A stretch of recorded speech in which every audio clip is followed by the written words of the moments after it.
Salam sehat. Pak Ansilema, silakan. 2 menit. Terima kasih Pak Ketua. Assalamualaikum warahmatullahi wabarakatuh. Selamat sore dan salam sejahtera buat kita semua. Pak Menteri yang terhormat, Pak Sekjen, para dirjen dan jajarannya.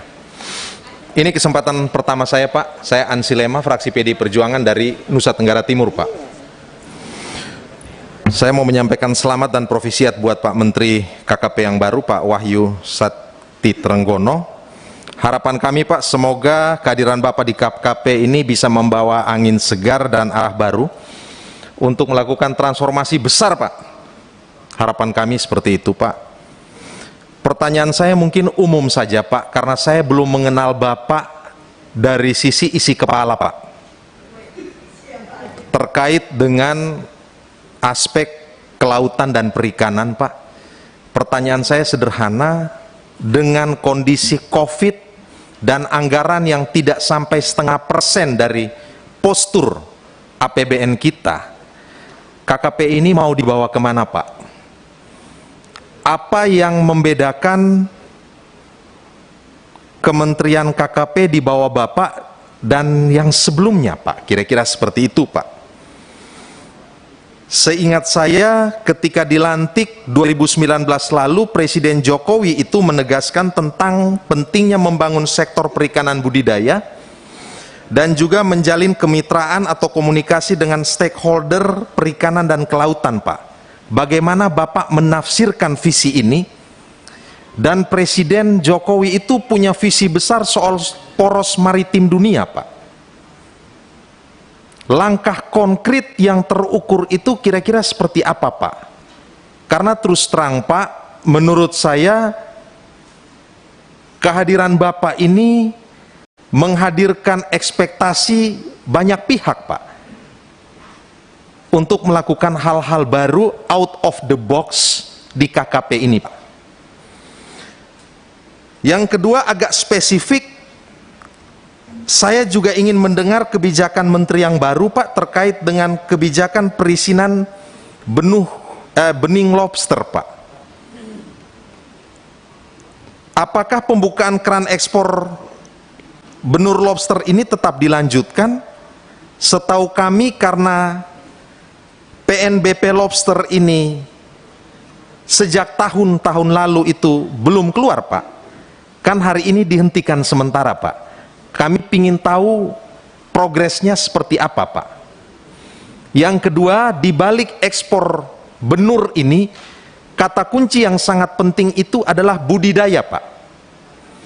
Nah, kebijakan terkait dengan budidaya lobster kita ini kami juga ingin tahu Pak.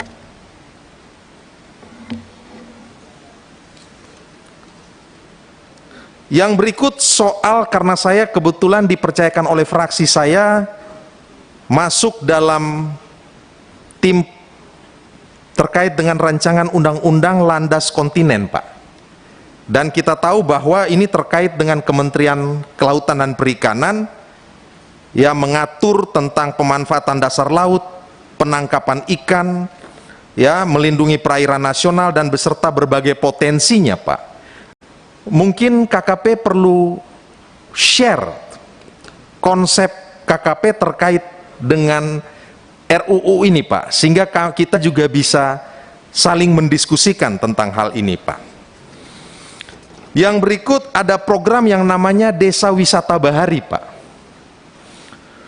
NTT itu the masterpiece of God. Provinsi Kepulauan 2/3-nya laut Pak. Saya baca kok tidak ada satupun ya program untuk desa wisata bahari itu didapatkan di NTT. Padahal kalau bicara keindahan, wah luar biasa Pak, Alor itu keren sekali Pak. Saya meminta keberpihakan Pak terkait dengan program ini, sehingga kemudian provinsi saya ini juga bisa dapat. Karena mohon maaf Pak, saya tidak ingin membandingkan dengan provinsi lain Pak. Saya melihat ada provinsi lain yang secara karakteristik tidak jauh beda dengan kami Pak, tetapi alokasi bantuannya itu timpang Pak. Dapatnya banyak sekali sementara kami tidak ada Pak. Nah ini saya berharap aspek justice ini, keadilan ini tolong diakomodir, Pak. Yang terakhir, saya mau mengucapkan terima kasih kepada Kementerian Kelautan dan Perikanan. Ada beberapa program yang kami terima di NTT, Pak. Salah satunya itu terkait dengan bantuan bioflok.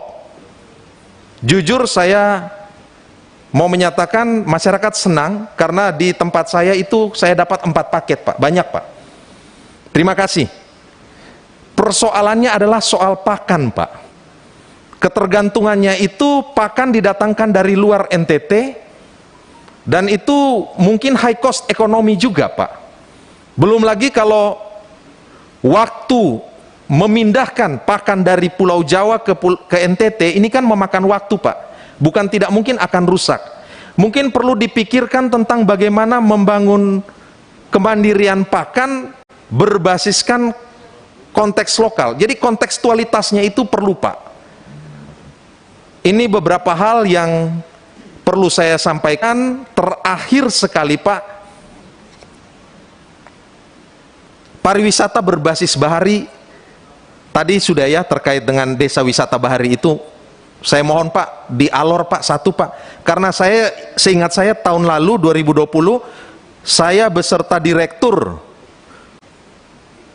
itu sudah diskusi dengan masyarakat di Pulau Alor. Ini Alor ini daerah pemilihannya Ibu Juli Sutrisno Leskodat nih, Ibu Gubernur NTT nih, Pak. Tolong, Pak, saya minta Cukup, itu Pak saja. Ansi Lema.